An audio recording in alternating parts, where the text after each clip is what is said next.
सबसे पहले तो पाकिस्तान तहरीक इंसाफ ने आज अपना इम्तिहान पास किया। तहरीक इंसाफ के जो अरकान असम्बली हैं बड़ी तादाद में हाई कोर्ट्स के बाहर गए, वहाँ पे उन्होंने एहतजाज किया इमरान खान साहब की रिहाई के लिए। और मामला ये है कि हाई कोर्ट्स में इमरान खान साहब के केसेस लगाए नहीं जा रहे।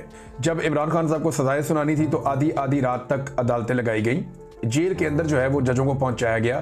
पूरा सिस्टम इसी काम पे लगा हुआ था कि जल्द अज जल्द सजा सुनाई जाए, ताकि जितनी इमरान खान को सजा सुनाएंगे उतनी लोगों में मायूसी होगी और लोग वोट नहीं डालेंगे। लेकिन फिर लोगों ने मुस्तरद किया उस सारे जुल्म को और बर्बरियत को, और लोगों ने बाकायदा निकल कर वोट डाले और 8 फरवरी को सारा नक्शा बदल दिया। अब उसके बाद से ये निज़ाम इमरान खान साहब को अंदर रखने के लिए तमाम हरबे इस्तेमाल कर रहा है। पाकिस्तान का आइन भी तब्दील कर दिया, वहाँ पे आइनी अदालतें भी बना दी, पाकिस्तान की पार्लियामान पे कब्जा कर लिया गया, सारे के सारे स्ट्रक्चर को और निज़ाम को तब्दील कर दिया गया, बैनुल-अक़वामी सतह पे कंप्रोमाइज़ किए गए, पाकिस्तान के अंदर मादनियात तक अपनी जो है वो गिरवी रखने का फैसला कर लिया गया। ये सारा कुछ सिर्फ इमरान खान को जेल में रखने के लिए किया जा रहा है। तो क्या इतने आराम से इमरान खान साहब को छोड़ दिया जाएगा? इमरान खान साहब के जल्द और आराम से छूट जाने का एक ही तरीका है कि इमरान खान साहब वो कंप्रोमाइज कर लें जो उन्हें करने के लिए पाकिस्तान के अंदर एस्टेब्लिशमेंट मजबूर कर रही है। अगर वो ये कंप्रोमाइज नहीं करते तो फिर उन्हें एक अवामी तहरीक चाहिए होगी, एक ताकतवर अवामी तहरीक, जिसके नतीजे में बैनुल-अक़वामी दबाव बढ़े और इमरान खान साहब बाहर आ जाएं।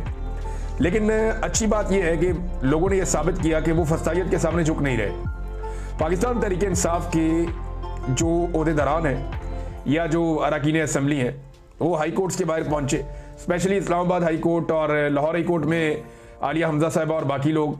तो केसेस लग नहीं रहे। आज केस लगना चाहिए था। इमरान खान साहब का जो वादा किया था इस्लामाबाद हाई कोर्ट के कायम मकाम चीफ जस्टिस, जिन्हें लाहौर से स्पेशली लाया गया था डोगर साहब को इसी मकसद के लिए कि एक ऐसा जज इस्लामाबाद हाई कोर्ट में पहुंचाया जाए जो इमरान खान साहब के लिए किसी किस्म का भी जो है वो रिलीफ ना दे। और यानी एक्चुअली तो इमरान खान साहब को टैकल करना था, तो जज पहुंचाया गया और एक जूनियर जज को लाहौर से इस्लामाबाद पहुंचा के सीनियर बनाया गया और फिर उन्हें कायम मकाम चीफ जस्टिस बना दिया गया। अब वो कायम मकाम चीफ जस्टिस केस लगने ही नहीं दे रहे। वादा किया हुआ था, इस हफ्ते का फिर नहीं लगा और अब एक नया वादा कर लिया उन्होंने। और उन्होंने क्या किया, उनके दफ्तर ने एक वादा किया है इस एहतजाज के नतीजे में। इमरान खान साहब की बहनों ने और बाकी लोगों ने क्या कहा वो बाद में बताता हूं, लेकिन जो एक बड़ा इंपॉर्टेंट स्टेटमेंट है ये साकिब बशीर साहब का है। साकिब बशीर साहब कोर्ट्स को कवर करते हैं, बड़े सीनियर जर्नलिस्ट हैं, और उन्होंने एक जुमले के अंदर ना ये सारी कहानी बता दी कि एक्चुअली होने क्या जा रहा है। लिहाजा इमरान खान साहब ऐसे बाहर तो नहीं आते। यानी इमरान खान की बहन अलीमा खान को तो आज भी शायद नहीं मिलने दिया गया, बल्कि 2 बाकी बहनों को मिलने दिया गया, वो जाकर मिलकर आई हैं।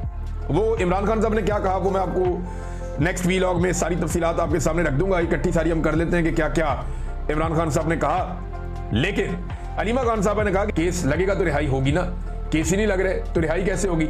वैसे तो इमरान खान साहब जो है वो आधे घंटे का काम है। अदालत अगर केस को सुने और इंसाफ करे तो आधे घंटे में इमरान खान साहब की रिहाई हो जाती है। ये इमरान खान साहब की पार्टी के तमाम लोग, उनके वकला, उनकी बहन, ये सब लोग ये कहते हैं कि ये बहुत आसान है। नाज़रीन, इमरान खान साहब जो हैं वो हफ्तों का या दिनों का नहीं सोच रहे। उनकी मुझे ऐसा लगता है कि मनसूबाबंदी लंबी है। ये तासुर हर थोड़े अरसे के बाद फैलाया जाता है जानबूझकर।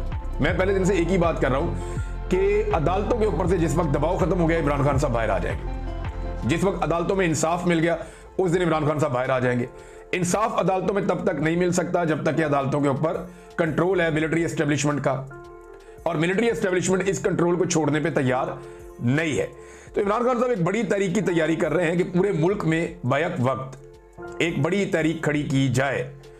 अब ये क्या वो ये कर सकते हैं कि एक बड़ी तहरीक पूरे मुल्क में इमरान खान साहब खड़ी कर दें? देखिए, पाकिस्तान तहरीक इंसाफ या पाकिस्तानी जो है वो इस तहरीक के लिए तैयार है। तो ये बात तो ठीक है कि महंगाई के हाथों पिसे हुए लोग हैं, परेशान है बहुत ज्यादा। फिर जैसे उनका मैंडेट चोरी किया गया, जिस तरीके से मुस्तरद शुदा शक्लें लाकर मुसल्लत की गई, तो लोग नाराज तो हैं। पाकिस्तान के हर सूबे के अंदर एहतजाज होता रहता है। खैबर पख्तूनख्वा में, पंजाब में बहुत एहतजाज होता है। सिंध के अंदर आप देख रहे हैं गुज़िश्ता चंद दिनों से। बलूचिस्तान में पूरी एक तब्दीली की वेव आई हुई है। आज़ाद कश्मीर वैसे ही इनसे कंट्रोल नहीं हो रहा।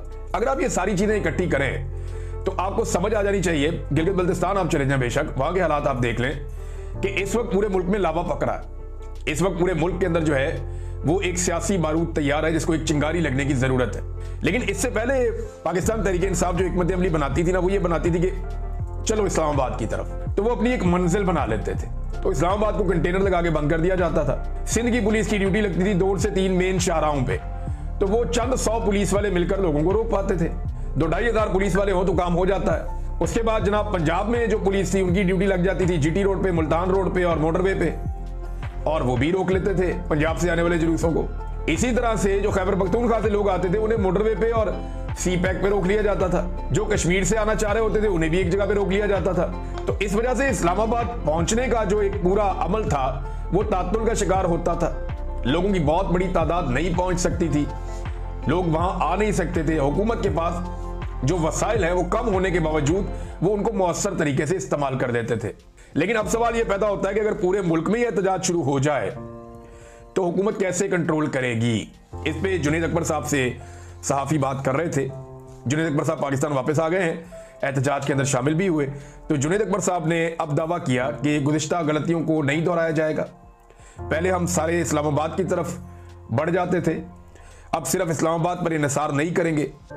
हम मारगला के पहाड़ों में टेंट विलेज बना सकते हैं कि पहाड़ों के ऊपर विलेज बना के और टेंट वगैरह लगा के हम वहां बैठ जाएं और लोग वहां पे बैठ जाएं और फिर एहतजाज करते रहें।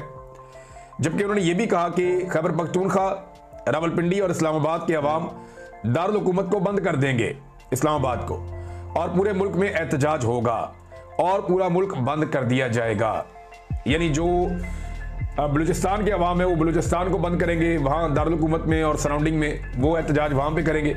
और वहाँ तो लोग इंतज़ार कर रहे हैं, जो महारंग बलोच के साथ और ख़वातीन के साथ किया गया, जो सरदार अख्तर मेंगल के साथ हुआ, तो उसके बाद अगर बलूचिस्तान में एक बड़ी तहरीक शुरू होती है तो प्रॉब्लम शुरू हो जाएगा।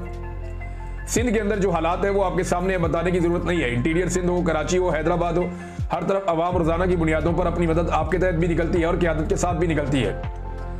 और पंजाब में आलिया हमजा ने एक नई एहतजाज के अंदर रूह फूंकी हुई है, वो भी भाग दौड़ बहुत कर रही हैं। तो अगर ये सब इनकी अपने तरीक़ेकार के मुताबिक हुआ और कुछ बड़े बड़े क्रैकडाउन्स ना हुए पाकिस्तान में, बड़े क्रैकडाउन से मतलब ये है कि आप मिलिट्री अवाम के घरों पे चढ़ा दें और लग जाए इसी काम पे, तो फिर तो सूरत हाल कुछ और हो सकती है।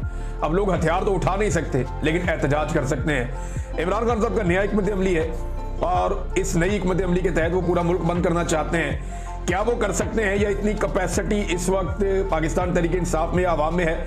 देखिए, लोग तंग तो बहुत है, परेशान तो बहुत है। अब लोग रद्द-ए-अमल किस लेवल का देते हैं इसका अंदाजा आपको उस वक्त होगा जिस वक्त ये एहतजाज की कॉल दी जाएगी, और इमरान खान साहब जब उसको ओके करेंगे तो एहतजाजी तहरीक चल जाएगी। अच्छा, ये इमरान खान साहब बार बार अपनी पार्टी को कह रहे हैं कि तगड़े हो जाओ, अब हमने पूरे पाकिस्तान में एहतजाज करना है। ये बात जो है वो अलीमा खान साहिबा ने भी बाहर आकर पैगाम दिया कारकुनों को, और हर तरफ से यही पैगाम आ रहा है कि इमरान खान साहब कह रहे हैं कि हम मजबूती के साथ खड़े हैं, अब वक्त आ गया है, आप फैसला करें कि आपने मजबूत होकर पाकिस्तान के लिए खड़े होना है। अगर आपको खौफ है, वजन नहीं उठा सकते, तो इन ओहदों से अलग हो जाएं ताकि वो लोग आकर काम कर सकें जो ये बोझ बर्दाश्त कर सकते हैं।